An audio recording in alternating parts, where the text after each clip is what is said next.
Halo Mas Mbak dan teman-teman, perkenalkan nama saya Francisca Chiarimuti dengan NIM 0024-069.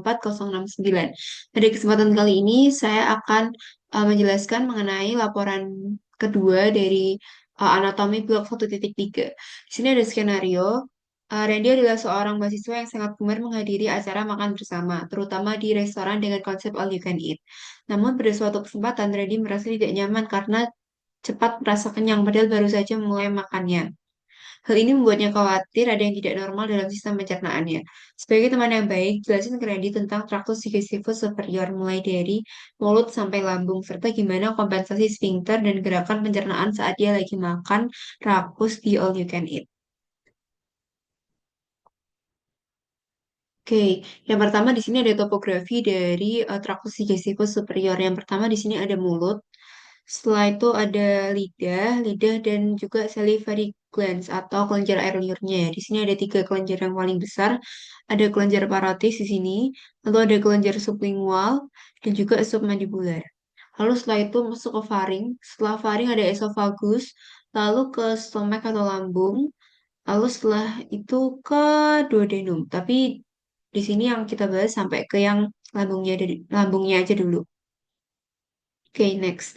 Nah, yang pertama ini ada kavitas oris atau rongga mulut.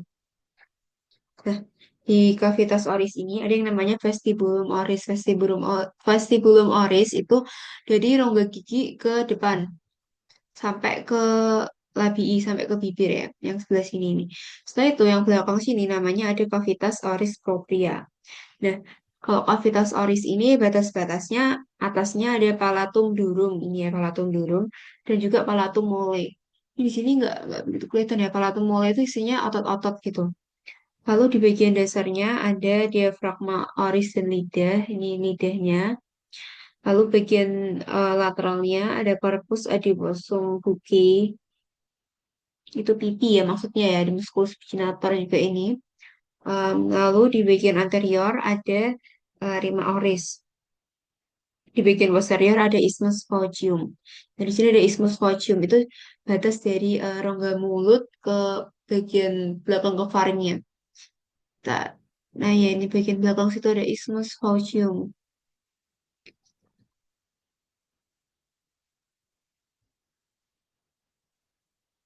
Oke. Nah, ini vestibulum orisnya kelihatan ya. Di sini. Oke, nah, terus di sini ada juga annulus Waldeyer. Annulus Waldeyer itu dia tersusun dari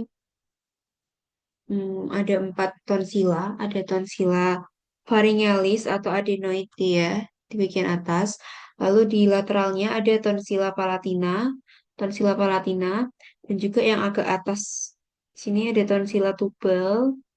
Lalu yang bawah ada tonsila lingualis.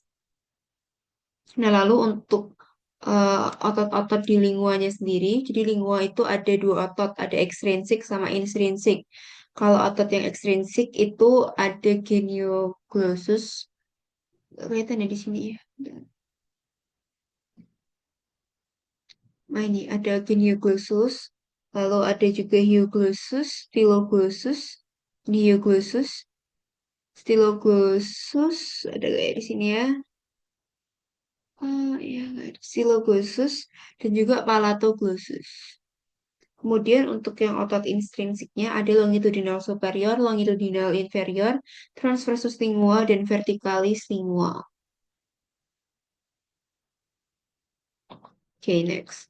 Nah, kita masuk ke bagian tadi orofaring sudah ya orofaring, lalu kita ke orofaring, lalu kita sekarang ke eh ya ini. Ini orofaring, lalu ke bagian bawah sini esofagus. Kita langsung ke esofagus aja. Nah, ini esofagus itu letaknya dia di posterior dari trakea. Ini kan sini trakea ya. Nah, esofagus itu yang sini nih, esofagus. Nah, yang penting di esofagus itu ada penyempitan namanya angustia. Ada tiga, ada angustia yang superior, angustia yang media, dan juga angustia yang inferior. Nah, kalau angustia yang superior itu dia setinggi VC6. dan dia itu terdesak oleh musculus cricopharyngeus atau kartilago cricoidea. Kemudian kalau yang Angustia media itu dia setinggi vertebrae thoracalis VTH 4 atau 5 dan dia itu terdesak oleh arcus aorta, ini arcus aorta dan juga bronchus primarus dexter yang menyilang, ya kan menyilang kan. Makanya di sini ada angustia atau penyempitan. Lalu yang angustia inferior itu dia setinggi VTH 10 dan dia itu terjadi penyempitan di saat melewati hiatus esophagus. Dia ini dekat sama diafragma juga ya.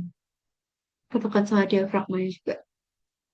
Oke, next. Nah, setelah esophagus, ini esophagus dia akan masuk ke lambung atau gaster. Nah, di gaster ini ada 4 bagian. Ada di sini pars cardiaca yang dekat sama esophagus. Lalu ada fundus gastricus. Fundus itu yang kubahnya ini.